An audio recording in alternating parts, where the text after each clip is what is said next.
नमस्कार दोस्तों, मैं दीपक कुमार मौर्य आप सभी का टारगेट विथ गुरुकुल में स्वागत करता हूं। आज हम आपके बीच में इंग्लिश का जो चैप्टर वॉइस है उसका पार्ट 2 लेके आए हैं। अब हम लोग चालू करेंगे इस चैप्टर को। उससे पहले मैं थोड़ा सा एक शब्द में अपने शब्दों को प्रयोग करेंगे और फिर शुरू करेंगे। कहते हैं imaginization is more important than knowledge. कल्पना जो होता है वो ज्ञान से ज़्यादा बड़ा होता है। तो ये जो चैप्टर है आपके कल्पना पे है, ज्ञान पे है, एजुकेशन पे है। तो उस चैप्टर को हम लोग शुरू करते हैं। आपके बोर्ड एग्जाम जो है कक्षा 10 हो, चाहे 12 हो, चाहे कक्षा 8 का हो, चाहे आगे की जितनी कंपटीशन है वो सब में भी ये काम करेगा। हमने फार्मूला जो है एकदम सटीक सेट किया है। तो ये जो आपका चैप्टर है ये बहुत ही खास है। हमने यहाँ दिखा दिया है 6 से 12 तक का आपको मिल जाएगा क्लास। जो भी आपका वॉइस से जुड़ा हुआ शब्द रहेगा हमने पार्ट 1 में दिखाया है, उसको आप जा करके एक बार देख लीजिएगा। आइए आते हैं हम लोग कुछ फार्मूला के साथ में अगला चैप्टर का प्रयोग करते हैं। आपको देखने में मिल रहा होगा मॉडल वर्ब्स। मॉडल वर्ब्स क्या होते हैं, उसमें पैसिव फॉर्म क्या होता है, उसको हम प्रयोग कैसे करते हैं, उसके यूजेज क्या होते हैं, आप उसको हमेशा से यूज कर सकते हैं। तो जो भी मॉडल वर्ब होता है उसमें आप देख सकते हैं यहाँ पे दिया है shall, will, can, could, may, might, should, would, must, और आदि शब्द आएगा। उसके बाद ट्रांसिटिव वर्ब अगर आया है उसमें तो प्रयुक्त रहता है। तो हम वर्ब को पैसिव वॉइस में कुछ इस प्रकार से चेंज करते हैं। एक्टिव वॉइस में सब्जेक्ट होगा, सब्जेक्ट के बाद मॉडल वर्ब।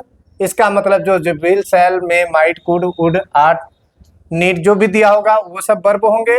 और इसके बाद वर्ब का फर्स्ट फॉर्म। मॉडल वर्ब के साथ हमेशा वर्ब का फर्स्ट फॉर्म आता है। इसके बाद आपका ऑब्जेक्ट हो गया, ऑब्जेक्ट होगा। तो इसको हम चेंज करने के लिए पैसिव वॉइस का फार्मूला जो है आपका देख लीजिए।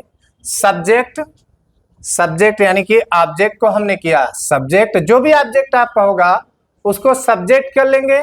सब्जेक्ट के बाद वही मॉडल एडजेक्टिव वर्ब लगा करके उसमें बीई का प्रयोग कर देंगे। बीई मतलब वर्ब का थर्ड फॉर्म। बी के बाद वर्ब का थर्ड फॉर्म का प्रयोग कर लेंगे। बाकी जैसा कि आप जानते हैं पैसिव वॉइस में बाई का प्रयोग करते हैं और फिर सब्जेक्ट को हम ऑब्जेक्ट में चेंज कर देते हैं। तो आइए एक्टिव वॉइस का फार्मूला लिखा हुआ है एक एग्जांपल के तौर पे हम लोग देख लेते हैं। I can lift it, I can lift it. इसको हम लोग पैसिव वॉइस में चेंज करेंगे। ईट आया, ईट को हम सब्जेक्ट है तो ईट ही लिखेंगे। ईट आया तो ईट को लिखेंगे। इसके बाद मॉडल एडजेक्टिव वर्ब में जो आया होगा मॉडल वर्ब उसको हम उठाएंगे। तो यहाँ पे कैन है तो हम यहाँ कैन लिख देंगे।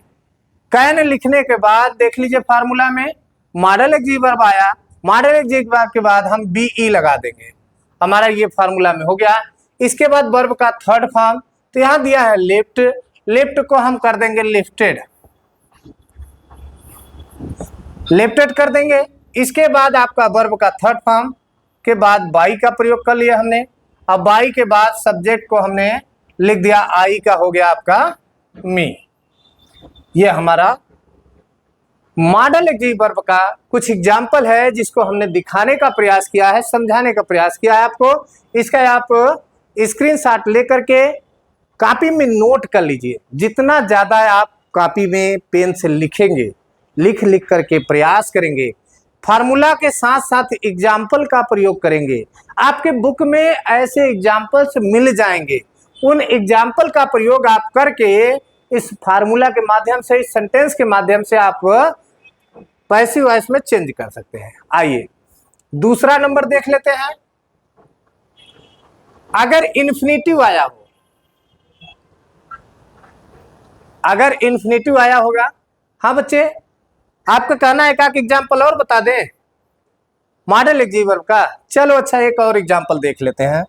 ये आपका एक्टिव है, एक्टिव का एक फार्मूला और लिख लेते हैं। आई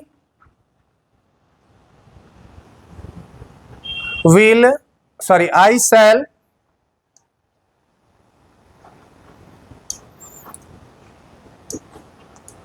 आई शैल प्ले क्रिकेट।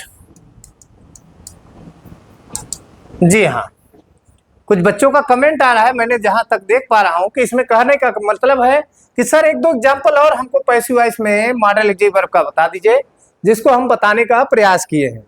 तो ये देखिए आपका पैसिव वॉइस में मान लीजिए कि एक्टिव का ये फार्मूला हो गया। अब इसका हम पैसिव में चेंज करेंगे। पैसिव में चेंज जब करेंगे तो आपका जो वर्ब होगा ऑब्जेक्ट होगा, ऑब्जेक्ट को पहले ले आएंगे तो हो जाएगा क्रिकेट। शैल का प्रयोग आई और वी के साथ किया जाता है, जबकि थर्ड पर्सन के साथ में हम विल का प्रयोग करते हैं, तो यहां पे हम विल का प्रयोग कर देंगे। इसके साथ में एग्ली वर्ब आया, एग्ली वर्ब के बाद हम बी का प्रयोग कर देंगे, विल बी। वर्ब का थर्ड फॉर्म, प्ले का थर्ड फॉर्म हो जाएगा आपका प्लेड। इसके बाद आप बाई लगा लीजिए और ऑब्जेक्ट लिख दीजिए आई का मी। ये आपका सेंटेंस तैयार हो गया। इस फार्मूला के माध्यम से बड़ा अच्छे से अगर आप चाहेंगे तो तैयारी कर लेंगे। आपको ढेर सारे पैसिव वॉइस की किताब में मिल जाएगा, आपके ढेर सारे सेंटेंस मिल जाएंगे। आपके बोर्ड की परीक्षा में अगर मॉडल एग्जेक्टिव वर्ब से फार्मूला आया होगा, सेंटेंस आया होगा, क्वेश्चन आया होगा बोर्ड के परीक्षा में या किसी भी एग्जाम में आया होगा कॉम्पिटिटिव में, तो आप इस फार्मूला का प्रयोग करके बड़े जबरदस्त तरीके से तैयार किया गया फार्मूला है। इसको अगर आप हल करते हैं तो आप हल कर सकते हैं। आइए आगे देखते हैं। नोट में देख लीजिए क्या लिखा हुआ है। अगर वर्ब के साथ में, वर्ब में इज एम आर आया हो, वाज वर आया हो, हैज आया हो, हैव आया हो, हैड आया हो, तो इनके साथ में वहां इन्फिनिटिव हमें देखने को मिलेगा। इन्फिनिटिव क्या होता है बच्चे? TO2 प्लस वर्ब का फर्स्ट फॉर्म रहता है। जिस शब्द में देखोगे अगर TO2 आया उसके बाद अगर वर्ब का फर्स्ट फॉर्म आया तो आप समझ लेना कि निश्चित रूप से वो इन्फिनिटिव में है। तो यहाँ पे देखेंगे इज एम आर में से एक आया है, यहाँ पे एम आया है, इतने में से एक आया हुआ है, आपको दिख रहा है यहाँ एम दिखाई दिया है। इसके बाद TO2 आया, 2 के बाद वर्ब का फर्स्ट फॉर्म आया, तो इसको हम चेंज कर लेंगे पैसिव वॉइस में। आप देख सकते हो ईट, ईट आ गया।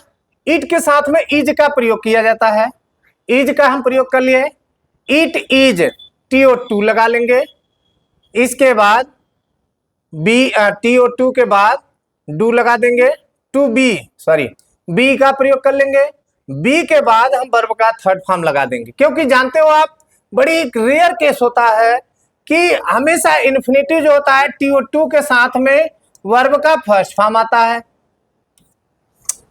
वर्ब का फर्स्ट फॉर्म आता है बच्चे। तो जब वर्ब का फर्स्ट फॉर्म आता है, आप ये जानते हो कि इन्फिनिटिव में वर्ब का फर्स्ट फॉर्म आता है, लेकिन पैसिव वॉइस में वर्ब का थर्ड फॉर्म आता है। आप ये सोचो कि इन दोनों का तालमेल कैसे बैठेगा, हम इसको सेटिंग कैसे करेंगे। यकीनन बहुत गजब का फार्मूला है ये कि पैसिव वॉइस में इन सभी के साथ, अब देखो टेंस में तो इसके अकॉर्डिंग फार्मूला लगता है, इसके अकॉर्डिंग टेंस का प्रयोग किया जाता है, लेकिन इन्फिनिटिव में आया कि TO2 प्लस वर्ब का फर्स्ट फॉर्म आएगा। तो पैसिव वॉइस का नियम अपना तगड़ा है कि भैया हम तो वर्ब का थर्ड फॉर्म ही लगाएंगे। अब थर्ड फॉर्म लगाने के लिए यहाँ पे एक तो जोड़ देता है, BE कर देता है, तो BE लगा दिए, B हो गया। अब B लगाने के बाद हम वर्ब का थर्ड फॉर्म लगा देंगे। इसमें समझाया गया है, इंग्लिश जिन्होंने लिटरेचर को बनाया होगा, ग्रामर को बनाया होगा, इस शब्द को सुलझाया होगा कि आखिर इन्फिनिटिव जब आया है तो हम उसमें वर्ब का फर्स्ट फॉर्म लगता है, तो हम उसको पैसिव वॉइस में थर्ड फॉर्म में कैसे चेंज करेंगे। तो वहां पे एक सोल्यूशन निकाल करके आया, BE लगा देंगे तो वर्ब का थर्ड फॉर्म हम लगा सकते हैं। तो हो गया BE। इसके बाद डू का थर्ड फॉर्म होता है डन। फिर इसके बाद आप यहाँ पे बाई का प्रयोग कर लीजिए। अब इसके बाद आप लगा दीजिए मी, आई का हो जाएगा मी।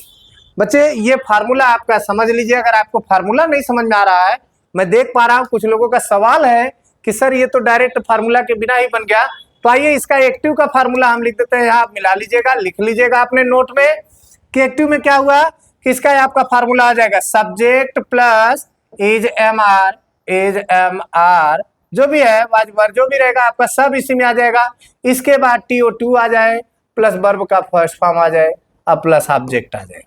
तो ये आपका एक्टिव का फार्मूला हो गया। अब पैसिव का फार्मूला आपका क्या होगा? पैसिव का फार्मूला आपका मिला लीजिएगा। ऑब्जेक्ट को हमने सब्जेक्ट बना लिया, इज एम आर में से जो लगेगा वहां पे हम उसे लगा लेंगे। इसके बाद यहाँ पे TO2 रहेगा जो अपने स्थान पे है। इसके बाद हम यहाँ पे BE का प्रयोग कर देंगे। अब BE के बाद हम वहां पे बाई का प्रयोग कर लेंगे, सॉरी बाई थर्ड फॉर्म का प्रयोग करेंगे। थर्ड फॉर्म के बाद BE के बाद वर्ब का थर्ड फॉर्म लगा देंगे, फिर बाई लगाएंगे और जो आपका ऑब्जेक्ट होगा ऑब्जेक्ट लिख देंगे। ये आपका फार्मूला सटीक सेट किया गया है। आप इसमें मिला सकते हो। ऑब्जेक्ट को हमने सब्जेक्ट बनाया, वहां पे ऑब्जेक्ट है उसको सब्जेक्ट मिला है तो ईट हो गया। ईट को हमने यहाँ पे लिया। इसके बाद ईट के साथ इज का प्रयोग होता है, इज एम आर में से, तो हमने इज का प्रयोग कर दिया, इज हो गया। फिर TO2 यहीं पे पास में ही सेट किया गया है, इसको आप देख लीजिए। इसके बाद आप यहाँ पे BE का प्रयोग करके पैसिव वॉइस में आपने बी का प्रयोग कर लिया फार्मूला में, यहाँ पे बी हो गया। वर्ब का थर्ड फॉर्म आप देख सकते हैं कि वर्ब का थर्ड फॉर्म में डू को चेंज करेंगे, do did done, do did done, ये तीसरा फार्मूला है, इसको आप कर लीजिए। इसके बाद आपका यहाँ पे बाई का प्रयोग हो गया और ऑब्जेक्ट सब्जेक्ट जो था, आई का सब्जेक्ट जो होता है उसका ऑब्जेक्ट बनाएंगे तो मी हो जाता है। जी बच्चे आप लोग देखते रहिए इसको और समझते रहिए। अगला नंबर हम लोग चलते हैं, मिलाइए इसको, ध्यान समझिएगा कि ये क्या करा है, इंपरेटिव सेंटेंस। हमने आपको इन्फिनेटिव इसलिए बताया क्योंकि आपको अक्सर ऐसा परीक्षा में आ जाता है। बोर्ड के परीक्षा में कभी भी कोई भी सवाल आ सकता है, वो स्वतंत्र है बोर्ड वाला। जो भी एग्जामिनर होंगे वो ये नहीं देखेंगे कि आपने पढ़ा है कि नहीं पढ़ा है, लेकिन ये काम मेरा है बच्चों। ऑर्डर कमांड का जब भाव आ जाए, आदेश का भाव आ जाए, अगर पैसिव वॉइस में तो लेट के साथ हम आरंभ करते हैं। तो ये आपका पैसिव वॉइस में इंपरेटिव सेंटेंस में बहुत तगड़ा काम करता है। ये बात समझ लीजिए कि इंपरेटिव सेंटेंस पहले होता क्या है। इंपरेटिव सेंटेंस वह सेंटेंस होता है जिसमें वर्ब का फर्स्ट फॉर्म प्लस ऑब्जेक्ट आता है। वर्ब का फर्स्ट फॉर्म प्लस ऑब्जेक्ट आता है, वही इंपरेटिव सेंटेंस होता है जिसमें वर्ब का प्रयोग किया गया हो। देखो वर्ब का फर्स्ट फॉर्म आया और तुरंत ऑब्जेक्ट आया, तो जब वर्ब का फर्स्ट फॉर्म प्लस ऑब्जेक्ट आ जाएगा और उसमें ये भाव आ जाए, देखो इंपरेटिव सेंटेंस में जब भी देखोगे आप भाव के अनुसार चलता है।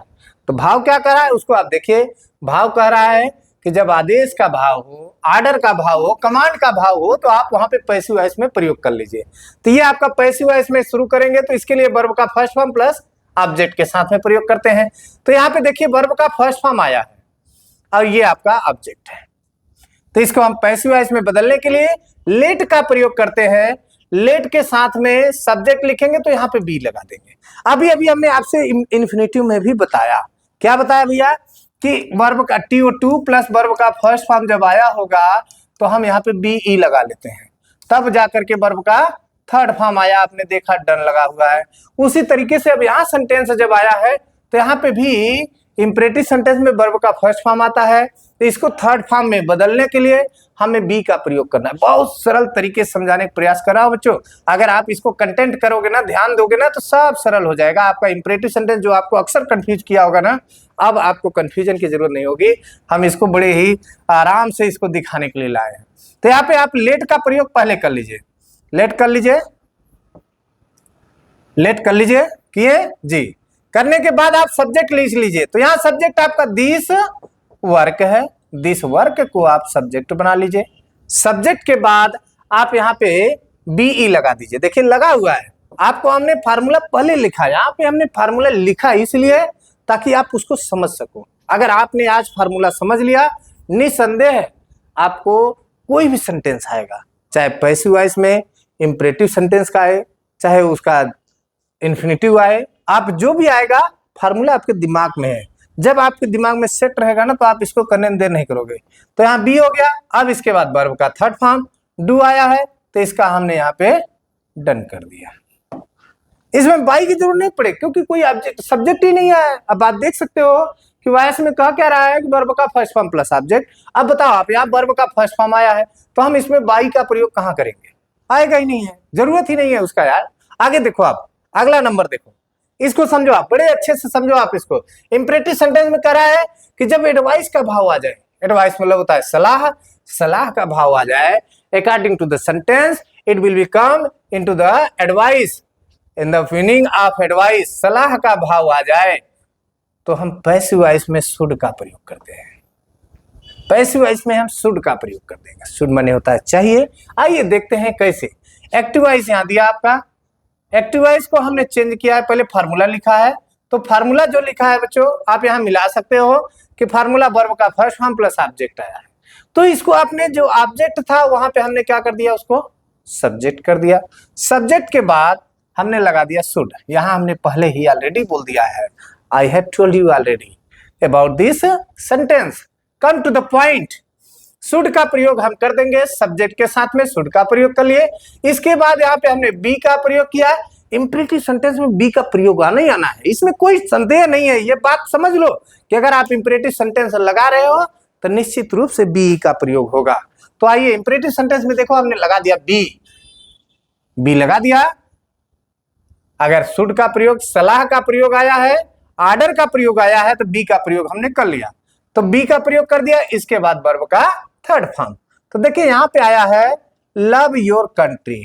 भैया दूसरे देश से प्रेम करेगा नहीं ना, तो आप समझो उसको, जब हम अपने देश में है तो अपने देश से प्रेम करेंगे, अपनी माँ से प्रेम न करेंगे, अपने भाई से प्रेम करेंगे ना, अपने देशवासी से न प्रेम करेंगे, अपने कर्म से न प्रेम करेंगे। तो आइए यहाँ पे देखते हैं लिखा है लव योर कंट्री, अपने कंट्री से प्रेम करते हैं। आइए भाई इसको मिला लेते हैं। आप ऑब्जेक्ट को बना लिए सब्जेक्ट, तो सब्जेक्ट क्या हो गया, योर कंट्री।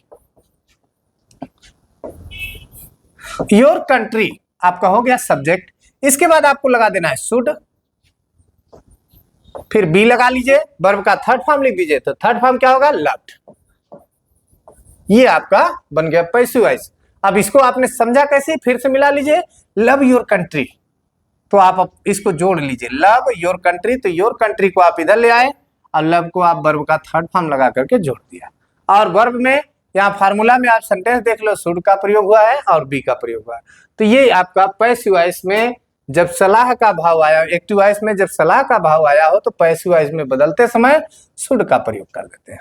तो ये हमारा सेंटेंस तैयार हो जाता है इंपरेटिव सेंटेंस में। आइए अगला नंबर देखते हैं। इसमें मिला लीजिए भैया, इंपरेटिव सेंटेंस में यदि वाक्य में प्लीज काइंडली का प्रयोग हुआ हो, अक्सर कंफ्यूजन होता है यहाँ, लेकिन आपको एकदम सटीक बता रहे हैं, प्लीज काइंडली का प्रयोग हुआ हो तो प्लीज काइंडली को हटाकर यू आर ऑर्डर्ड या you are requested to, you are requested to से शुरू में लगा देते हैं और वाक्य को जोड़ देते हैं। इसका मतलब समझ लीजिए, जैसे देखिए यहाँ पे काइंडली आया, kindly post the letter. Kindly मतलब होता है विनम्रता से, प्रेम पूर्वक कह रहे हैं भैया ले जाकर के पत्र को सबमिट कर दीजिए, भेज दीजिए, सेंड कर दीजिए, पोस्ट कर दीजिए। तो उसको आप यहाँ समझ लीजिए कि काइंडली का प्रयोग हुआ, सर का प्रयोग हुआ, मैडम का प्रयोग हुआ, प्लीज का प्रयोग हुआ, तो आप इन शब्द को हटा देंगे। प्लीज का, अच्छा देख लीजिए एक बार फिर से, किसका मैसेज है थोड़ा चेक कर लिया जाए भाई, आप लोग समझिएगा। देखो आप लोग पढ़ रहे हो, जो कमेंट देख रहे हो ना, इसको मिलाओ कि प्लीज और काइंडली किसी सेंटेंस में आए नहीं। अरे खोल के देखो ना कॉपी, मैं बोला किताब देखो, कक्षा 10 का, 11 का, 12 का, किसी भी ग्रामर की किताब में उठाओ जहां पे पैसिव वॉइस लिखा हो, इंपरेटिव सेंटेंस लिखा हो, उसमें देखोगे आपको मिल जाएगा प्लीज काइंडली वाला सेंटेंस। बोर्ड के एग्जाम में देखोगे आपको उसमें भी क्वेश्चन आए हुए हैं, बहुत सारे सेंटेंस आए, तो आप देखो प्लीज और काइंडली आए, तुरंत हटाओ उसको, हटाओ, इसको किनारे करो भैया, इसकी जरूरत नहीं है। इसके जगह पे हम रिक्वेस्टेड का प्रयोग करेंगे। आइए इसको देख लेते हैं भैया। द लेटर को हम आप सब्जेक्ट बना लिए, सॉरी इसमें सब्जेक्ट की जरूरत ही नहीं है, यहाँ पे डायरेक्ट हम आगे लिख लेंगे इस शब्द को हटा के, इसको हमें सब्जेक्ट में चेंज करने की जरूरत नहीं है। देखो आप देख लो, यू आर रिक्वेस्टेड पहले ही लिखा है, you are requested, requested to जो है आपका वाक्य को जोड़ने काम करेगा यहाँ पे। इसके बाद आप बाकी जितना लिखा है, टू पोस्ट द लेटर, ये हमारा हो गया सेंटेंस। अगर वाक्य में प्लीज काइंडली एक बार और जोड़ लीजिए, ध्यान समझ लीजिए, प्लीज काइंडली सर मैडम आएगा तो निश्चित रूप से हम रिक्वेस्ट करेंगे, तो इन शब्दों को हटा करके शुरू में ही, आरंभ में ही देखो शुरू में लगा देते हैं, किसको, यू आर रिक्वेस्टेड टू को शुरू में लगा दिए। देखो यहां लग गया आपका you are requested to post the letter, ये सेंटेंस आपका हो गया। नेक्स्ट नंबर देखते हैं भाई, कुछ पैसिव वॉइस इंपरेटिव सेंटेंस में होते हैं या किसी भी सेंटेंस में हो, चाहे असर्टिव में हो, इंट्रोगेटिव में हो, इंपरेटिव में हो, किसी में हो, तो आप इसको समझ लीजिए कुछ पैसिव वॉइस के साथ में वर्ब के साथ, पैसिव वर्ब के साथ बाई का प्रयोग नहीं होता बल्कि अन्य प्रीपोजिशन का प्रयोग होता है। तो हमने यहाँ चार्ट बना दिया है, जैसे एनायड, एनायड के साथ में एट का प्रयोग, अमेज्ड के साथ में एट का प्रयोग, नॉक्ड के साथ में एट का प्रयोग, वंडर्ड के साथ में एट का प्रयोग, शॉक्ड के साथ में एट का प्रयोग, सरप्राइज्ड आएगा शब्द में ना तो उसमें भी हम प्रयोग करेंगे। नो के साथ में टू का प्रयोग करेंगे, इनवाइटेड के साथ टू का प्रयोग करेंगे, लिसन के साथ में टू का प्रयोग करेंगे, प्रीफर के साथ में टू का प्रयोग करेंगे, एडिक्टेड का प्रयोग जब जिस सेंटेंस में हुआ हो, ही वाज एडिक्टेड, तो उसमें हम कर देंगे टू का प्रयोग, एडिक्टेड टू। प्लीज आएगा, प्लीज के साथ में विथ लगा लेंगे, डिसप्लीज आएगा उसके साथ में प्लीज का प्रयोग कर ले, विथ का प्रयोग कर लेंगे, सेटिस्फाइड आएगा तो भी विथ का प्रयोग करेंगे, डिससेटिस्फाइड आएगा तब भी विथ का प्रयोग करेंगे, क्वेरल्ड आएगा तब भी वहां पे हम बाई के स्थान पे विथ का प्रयोग करेंगे, डिस्गस्टेड आएगा तब भी हम बाई के स्थान पे विथ का प्रयोग करते हैं। आइए एक एग्जाम्पल के साथ देखते हैं बच्चों, समय का थोड़ा अभाव रहता है, जानते ही हो कि आप इस समय भाग दौड़ की जिंदगी है, आपको कम समय में हमने ज्यादा देने का प्रयास किया है, तो इसलिए मैं आपको यहाँ पे शार्ट तरीके से समझाने का प्रयास करता हूँ। बाकी आप अपने नोट्स में, कॉपी में, किताब में निकाल करके लिख लेना, उसको चेक कर लेना है, आप यहाँ से क्वेश्चन उठा करके अपने दिमाग से लिखो। जैसे लिख दिया मान लीजिए एक्टिव में, ये आपका एक्टिव है, इसमें हमने लिखा I know him, I know him very well, very well. देखो बच्चे, बोर्ड की परीक्षा में ना कई बार आया है, 10 या 12 में, कई बार, एक बार नहीं कई बार मैंने इसका अनुभव खुद किया है, तो इसको आपको प्रयोग करना है। अब देखो आपको यहाँ पे क्या लगा करके हमने आपको पहले वीडियो में बताया था, फिर से मिला लीजिएगा, आप जाकर के देख सकते हो। क्या लगाने से हमको ऑब्जेक्ट मिलता है, क्या या और किसको, बच्चों क्या या और किसको लगाने से हमको ऑब्जेक्ट मिलता है। तो आप यहां लगा लो वर्ब के साथ में, ऐसे लिख लो वर्ब के साथ,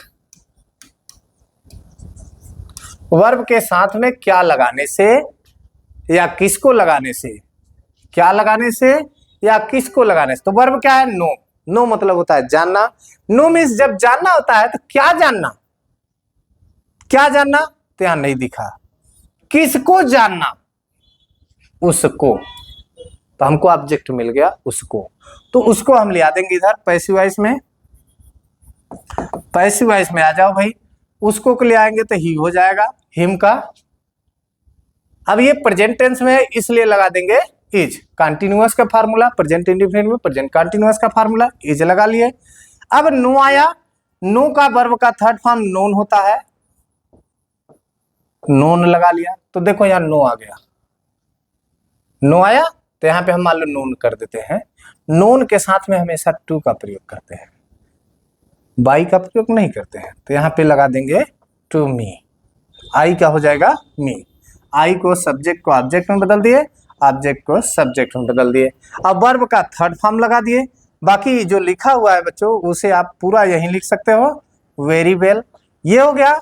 कुछ लोग का मानना होता है क्या, ही इज नोन वेरी वेल, यहीं पे जोड़ लेते हैं, वेरी वेल टू मी, तब भी हमारा सेंटेंस सही है। He is known to me very well, चाहे कहो he is known very well to me, वह मुझे बहुत अच्छे से जानता है, ये सेंटेंस आपका हो गया। इसको आपको प्रयोग करना है, आप समझ लीजिए इसको बड़े अच्छे से। आपका अगला सेंटेंस जो है, सिर्फ इंपरेटिव सेंटेंस की बात नहीं होगी बच्चे, किसी भी सेंटेंस में हो आप इसको ले जा सकते हो, someone, no one, everybody, somebody, nobody आने पर ऑब्जेक्ट के रूप में इसको नहीं लिखते। देख लो आप यहाँ पे एवरीवन आया, एवरीवन नोज गांधी जी, ये सेंटेंस हमारा मान लीजिए आया हुआ है। अब यहाँ पे आपका एवरीवन आया है तो हम इसको लिखें और चाहे न लिखें, समबडी आएगा लिखे या ना लिखें, नोबडी आएगा लिखे चाहे ना लिखे, नोबडी आएगा तो थोड़ा निगेटिव में हो जाता है, इसलिए डिड नॉट का प्रयोग या डज नॉट का प्रयोग, इज एम आर का प्रयोग के साथ नॉट का प्रयोग कर लेंगे, हो जाएगा। तो आइए इसका हम लोग बना लेते हैं। गांधी जी को सब जानते हैं, बात सही है। तो गांधी जी को हम यहाँ पे सब्जेक्ट लिख दिए गांधी जी, गांधी जी, गांधी जी हो गया हमारा, गांधी जी को सब जानते हैं तो गांधी जी लिख दिया हमने। अब यहाँ पे प्रेजेंट में हो जाएगा गांधी जी इज, नो का हो जाएगा known, Gandhi ji is known, Gandhi ji जाने जाते हैं। किसके द्वारा? सभी लोगों के द्वारा। उसे हमें बताने की जरूरत नहीं है कि किसके द्वारा जाने, मेरे द्वारा कि आपके द्वारा कि उसके द्वारा, किसके द्वारा। इसका मतलब वो सबके साथ जाने जाते, सब जानते हैं उनको, ऐसा कोई बच्चा, ऐसा कोई व्यक्ति नहीं है। अब देखिए एक एग्जाम्पल और देख लेते हैं। सम वन, एक्टिव है ये भाई, देख लो एक्टिव। अब मिला लेते हैं इसको। Someone has stolen my bicycle, किसी ने मेरी साइकिल चुराया। तो हम इसको पैसिव में जब बदलेंगे, पैसिव में बदलेंगे इसको, तो माई बाईसाइकिल जो है आपका क्या चोरी हुआ? मेरी बाईसाइकिल, मेरी साइकिल। तो माई बाईसाइकिल, हैज है तो हैज ही रहेगा क्योंकि सिंगुलर है, थर्ड पर्सन है, सिंगुलर है। माई बाईसाइकिल हैज, इसके साथ हम परफेक्ट में जाएंगे तो बीन हो जाएगा, हमने आपको बता चुके हैं फार्मूला में। और स्टोलन तो वर्ब का थर्ड फॉर्म है, ये है ना, हाँ बहुत सही है आपका, स्टोलन हो गया। अब इसके बाद आपको समवन की जरूरत है, देख सकते हैं आप, लग रहा है? नहीं लग रहा है ना, आप उसको देखो, समझो, नहीं लगेगा, जरूरत ही नहीं। मेरी साइकिल चोरी हो गई, अब जरूर बताएं किसी ने चुराया, नाम तो दिया नहीं है कि राहुल ने चुराया, मुकेश ने चुराया, अमन ने चुराया, रमन ने चुराया, किसने चुराया, कुछ पता है? नहीं पता है। तो इसमें हमें लिखने की या बताने की जरूरत नहीं है। आइए अगला नंबर देखते हैं भैया। बड़े जबरदस्त तरीके से हमने एग्जाम्पल आपको दे रखा है। अगर आप चाहते हैं तो निश्चित रूप से इस फार्मूला का प्रयोग करके जो हमने अभी भी लिखा है या इसके पहले वाले वीडियो में दिखाया है उसको आप लिख लीजिएगा। हम चाहते हैं कि आप पूरे टेंस का एग्जाम्पल कर डालें। देखिए ये एक्टिव दिया है, हमने 5 एग्जाम्पल यहाँ पे लिख रखा है, इसका पैसिव वॉइस एक हम बना देते हैं, बाकी 4 आपको बनाना है। कमेंट में भेजना है कि हाँ सर देखिए मैंने ये बनाया है, सही है कि नहीं है। उम्मीद करूंगा कि पूरे कमेंट को मैं देख सकूं। तो ए मैंगो आपका आया हुआ है पैसिव वॉइस में, एक्टिव में। अब इसको हम पैसिव वॉइस में करेंगे तो ये आपका सब्जेक्ट हो जाएगा ए मैंगो। आप देख सकते हो भैया पास्ट इंडिफिनिट में आया है। पास्ट इंडिफिनिट में फार्मूला एक बार और दोहरा देते हैं आपके सामने, ठीक है। तो ये आपका होगा सब्जेक्ट वर्ब का second form plus object.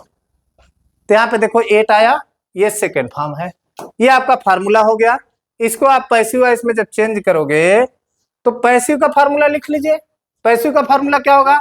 Object को आपने किया सब्जेक्ट, इसके साथ लगा लीजिए वाज या वर प्लस वर्ब का third form plus by plus object.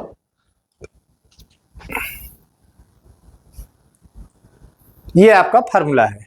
हाँ हट जा रहा है, इसको साइड में हो जा रहा है। आप इस फार्मूला को एक बार अपने कॉपी में नोट कर, निकाल के नोट करो यार, कितनी बार समझाऊं तुझे, याद नहीं करते हो आप लोग, लिखो उसे कॉपी में। चलो लिख लिए, बहुत अच्छा। आ जाओ अब सेंटेंस हम लोग एक्टिव का बना लेते हैं। एक ठो बना करके आपको हम डेमो दे देते हैं, आप समझ लीजिएगा। बाकी सब अपने कॉपी में, अपने इस एग्जाम्पल को कॉपी में लिख लिख करके बनाइएगा। आई एट ए मैंगो, तो ए मैंगो हमारा हो गया मैंने एक आम खाया, ये आपका एक्टिव में हो गया। इसको हम पैसिव में जब बदलेंगे तो एक आम को, क्योंकि कहा जाता है एक्टिव वॉइस में कर्ता प्रधान कहा जाता है, बनाया जाता है, और पैसिव वॉइस में कर्म को प्रधान। तो यहाँ पे ए मैंगो जो आया है, एक आम खाया गया, किसके द्वारा? वाज, यही हमारा वर्ब होगा वाज। अब इसके बाद हम वर्ब का थर्ड फॉर्म लगा देंगे eaten, I was eaten, a mango was eaten by, I का हो जाएगा मी। ये आपका सेंटेंस हो गया।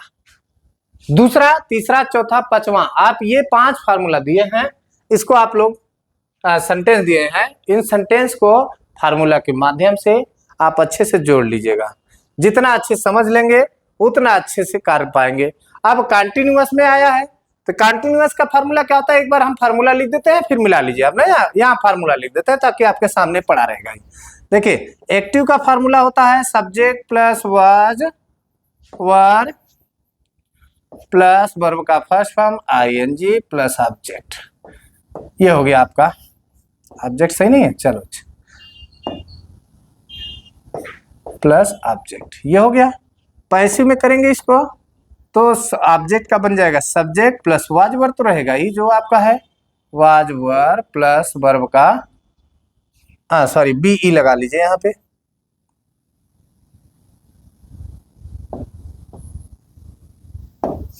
BEING बिंग प्लस वर्ब का third form plus by plus object. ये आपका फार्मूला है एक्टिव का और पैसिव का। इसी फार्मूला के तहत आइए हम लोग समझते हैं ही वाज हेल्पिंग मी को हम बदल देंगे आई के साथ लगता है वाज, बिंग लगा देंगे, वर्ब का थर्ड फॉर्म लगा देंगे। वर्ब का थर्ड फॉर्म क्या है, हेल्प का थर्ड फॉर्म हो जाएगा बच्चों help, helped, helped, helping, helping, he का हो जाएगा हिम, ही का हो जाएगा हिम। जी बच्चों आप मिलाते रहो इसको, कहीं चूकने न पाओ। स्क्रीनशॉट ले लो आप इसका, अपने कॉपी में लिख सकते हो, बना सकते हो, समझ सकते हो इसको, किसी को कोई दिक्कत नहीं आएगी। जहां तक मेरा अनुमान है कि आप ये 4-5 फार्मूला लिखा हो, सेंटेंस लिखा हो, आप फार्मूला यहाँ दिया हो, इसका एग्जाम्पल के साथ में आप बना लीजिएगा। आइए पास्ट परफेक्ट टेंस देखते हैं। इसमें एक्टिव वाइज जो दिया है पास्ट परफेक्ट टेंस में, उसको हम समझ लेते हैं एक्टिव को पैसिव में चेंज करने के लिए। तो आइए इसका भी फार्मूला एक बार रिवाइज कर लेते हैं, रिमाइंड कर लेते हैं कैसे कैसे फार्मूला का प्रयोग किया गया है, किस फार्मूला का प्रयोग किया गया है। एक्टिव में इसको मिला लेते हैं subject plus had plus verb का third form plus object. Passive में चलेंगे इसके subject plus had plus been plus V3 plus by plus object. जी बच्चों यही फार्मूला का सेंटेंस में हमको प्रयोग करना है। तो मिला लेते हैं एक फार्मूला के हिसाब से द वर्क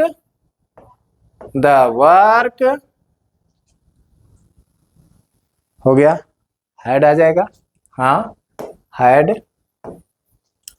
के साथ हम लगा लेंगे बीन लगा दिए। अब वर्ब का थर्ड फॉर्म इसमें है, ये है, हम लगा दिए डन। इसके बाद आपका हो गया बाई, आई का हो जाएगा मी।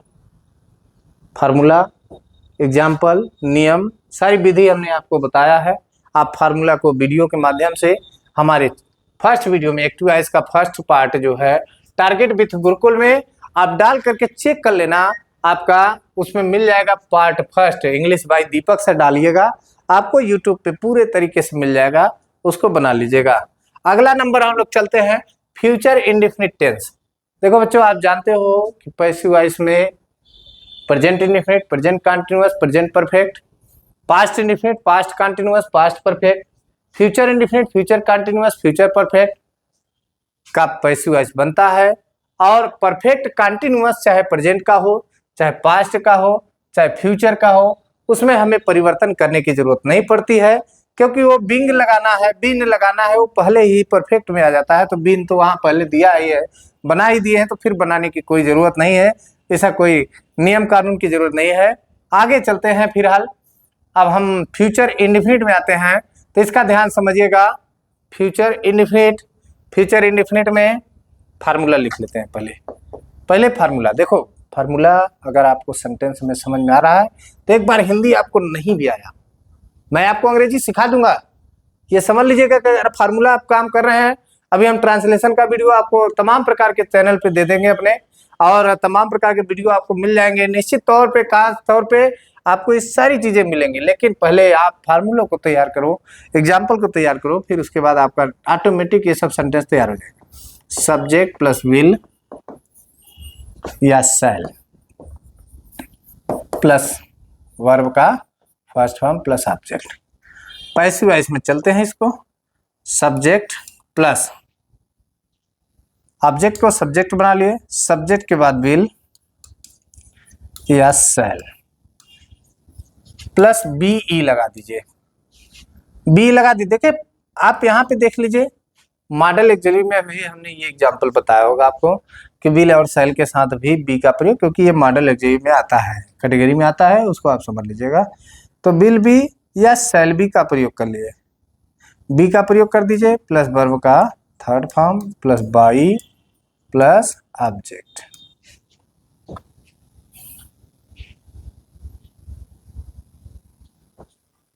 अब ये फार्मूला हमने लिख दिया है। अब एग्जाम्पल एक सॉल्व कराते हैं। आई आया ही है, आप इसको ऑब्जेक्ट में ले जाएंगे तो इसको सब्जेक्ट क्या आपका क्या होगा, यू का ऑब्जेक्ट। हेल्प लिखा है, हेल्प में आप क्या लगाओ तो पता नहीं, लेकिन किसको लगाओगे तो पता चल जाएगा, तुमको या आपको। तो हमने यहाँ ले आया यू को, यू ही होता है इसका ऑब्जेक्ट, ऑब्जेक्ट का सब्जेक्ट हो जाएगा यू, यू के साथ लग जाएगा विल, विल के साथ लगा देंगे बी, यू विल बी। अब वर्ब का थर्ड फॉर्म हेल्प्ड, फिर उसके बाद बाई और आई का हो जाएगा मी। ये आपके एग्जाम्पल है, इसको आप लोग कवर करिए, अब बड़े आसानी से समझ सकते हैं इसको। आइए फ्यूचर इंडेफिनिट टेंस, माफ करिएगा फ्यूचर परफेक्ट टेंस होगा, फ्यूचर परफेक्ट टेंस। यहां हम कट कर देते हैं इसको, फ्यूचर परफेक्ट टेंस, टाइप होने में मिस्टेक हुआ होगा। फिर हाल समझ लीजिएगा कि फ्यूचर इंडेफिनिट के बाद फ्यूचर परफेक्ट ही आता है। तो यहाँ देखिए फ्यूचर परफेक्ट है, इसका हमने कुछ एग्जाम्पल दिया है। इसके पहले हम इसका फार्मूला लिख देते हैं। ये आपका एक्टिव का फार्मूला होगा सब्जेक्ट प्लस विल हैव या shall have plus will have या shall have plus V3 plus object. Passive voice में इसके चलेंगे तो जो ऑब्जेक्ट है वो बन जाएगा subject plus will have, will या शैल यही कर लेते हैं, फिर लगा देते हैं हैव बीन प्लस वर्ब का third form plus by plus object. हाँ बच्चों आप कंफ्यूज मत होइए, प्रेजेंट फ्यूचर परफेक्ट टेंस में विल या शैल हैव आता ही है, बस हमको यहाँ बीन लगाना है, कोई कंफ्यूजन नहीं। देख लो आप, बीन ऊपर वाले में नहीं लगा है और यही बीन लगा के वर्ब का थर्ड फॉर्म लगा देंगे, हो जाएगा हमारा future perfect tense. The book, आप इसको सेंटेंस को जोड़ लीजिए, द बुक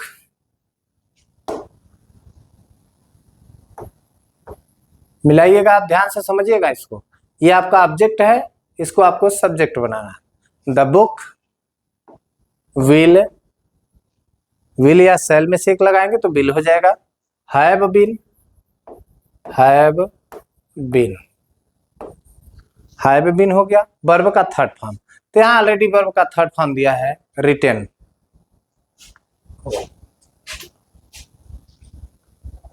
यहाँ पे बच्चों ना HAVE होगा, ध्यान दीजिएगा। Have been retain,